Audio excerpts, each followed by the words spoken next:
The second part of energy. Hopefully you had a chance to go through some of the material.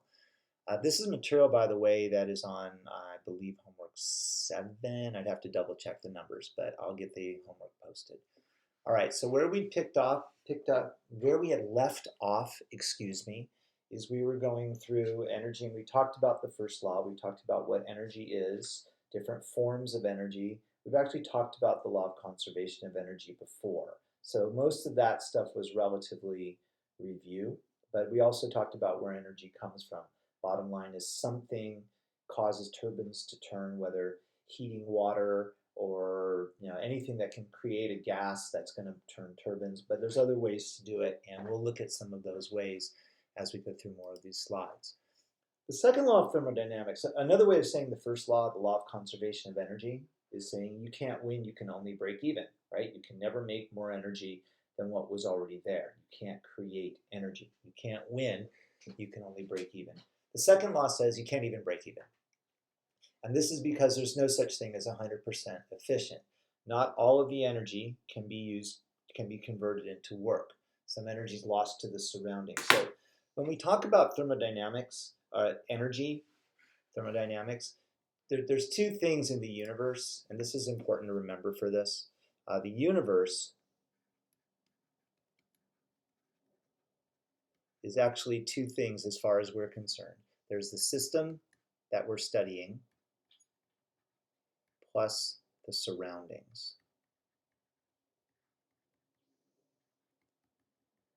If you like pictures, this is the system, and this would be the surroundings, everything else, anything that's not part of the system. The universe is the system and the surroundings. So the system can lose energy, the system can gain energy. But if the system loses it, it goes to the surroundings. If the system gains it, it comes from the surroundings. So when we talk about law of conservation, it applies to the universe, right? So sometimes energy is lost to the surroundings. So you're burning a fossil fuel, and you want to take that energy and use it to turn turbines. So the system would be burning the fossil fuel, the gas, the liquid turning into a gas, and the turbines turning. The surroundings would be heat that just kind of escapes through the walls of the building or up a smokestack, something like that. That useless energy, it's useless because we can't do anything, increases the randomness of the surroundings. It's technically called entropy. Entropy means is disorder.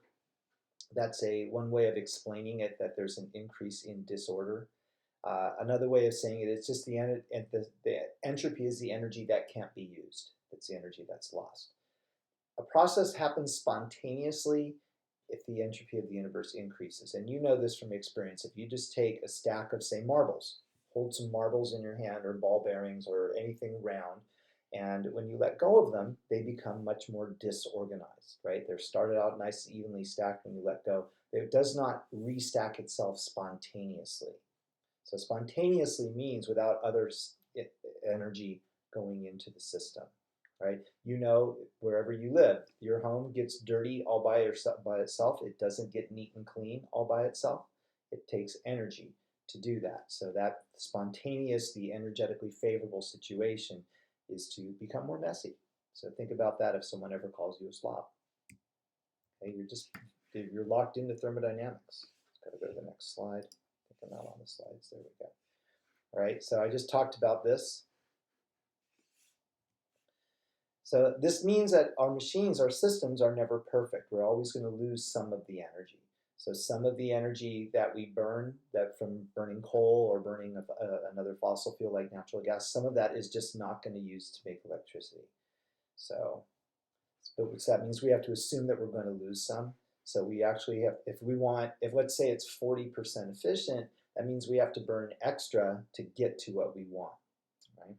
Burn more coal to get the energy we need. And again, coal could be any fossil fuel. It's not just coal, right? So I looked these numbers up, I believe, last year. So they're relatively current. So advanced power plants are only 42% efficient, right? So you could kind of do the math on this. I'm not going to make you do the math in the class, so we won't actually do the math. But realize if something's 50% efficient, if I want energy that's at 100, I need to try to make 200. So I have to do the math that I'm going to make 200 because I'm only going to get 100 if it's 50% efficient. All right, so now I'm going to go through different types of sources of energy, and we'll get as far as we get before I kind of want to take a time out, and then we'll go to we'll finish this off in a third set of slides if necessary. All right, so one of the things we've talked about with fossil fuels is when you burn fossil fuels, right, they're not pure substances, many of them, and so also they don't burn 100%, and the reactions don't go to completion, so you get a lot of products. And we talked about that in the slides on pollution. So for example, you can get carbon monoxide, you can get shorter chain carbon. Instead of, so if you're burning a C8, you can get C3s and C4s and C6s and C7s. Coal is a rock, and so it's got all sorts of stuff in it. It's got sulfur in it as well. Natural gas is much cleaner. Okay? It doesn't make as much pollution because it's a one carbon molecule. Natural gas is methane. Right? And sometimes another way to make things more efficient is to take that heat that comes out and kind of channel it back in to use it again. So some of the heat that leaves. Okay. All right, let's talk about nuclear power. Nuclear power does not burn anything. So one thing that's nice about nuclear energy is that there are no fossil fuels. Let's back up a minute. For fossil fuels, what else do you get? Let's back up and look at the reaction. I know it's on a slide, but I'll just go to the whiteboard here. Right? If you burn fossil fuels, and I'll just make it very general. If we burn a fossil fuel, let's make it CXHY. It's an X and a Y plus O2. What are the products? So think about what we talked about before. I'll let you hit pause and think about it.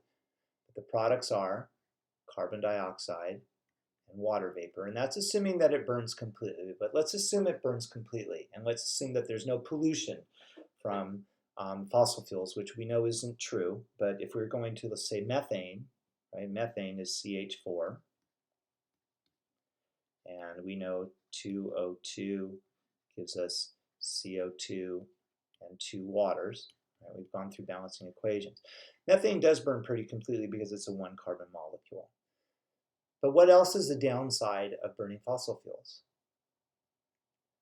Right, other than pollutants. What about CO2? What have we learned about CO2? So think about that for a minute.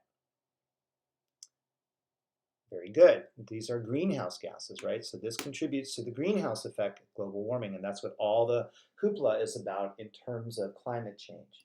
Now, a nice thing about nuclear energy is nuclear energy doesn't burn anything. All right, so if we skip to that slide on nuclear energy doesn't burn anything. So what we do in nuclear energy is we use radioactivity. We haven't really talked about radioactivity per se. We have some slides on that we'll get to later. But radioactivity gives off heat on its own. It's not burning anything. And that heat is used to generate steam, which turns turbines. And of course, the big issue with nuclear energy is radioactive waste. But I believe the next slide, well, I guess we don't have to talk a lot about nuclear energy, but a nuclear power plant basically uses things like uranium, and those give off heat, as I said, and that causes water to turn into a gas, which turns turbines. So the upside of nuclear power plants is there's no burning, there's no combustion, there's no pollution per se, there's no increase in greenhouse gases. However, the big issue with nuclear power plants is, well, one, if there's an accident, it's a big deal because in a traditional power plant, if there's an accident, it might take out a city block. A nuclear power plant goes up, it makes a whole region uninhabitable for long periods of time. If you think about Chernobyl, there's still areas there where people can't live. Okay? Now, accidents don't happen that frequently, and there's a lot of safeguards. So yes, it's an issue, but it's not the biggest issue. The biggest issue with nuclear power plants is what do you do with the radioactive waste? And we talked about this in class before.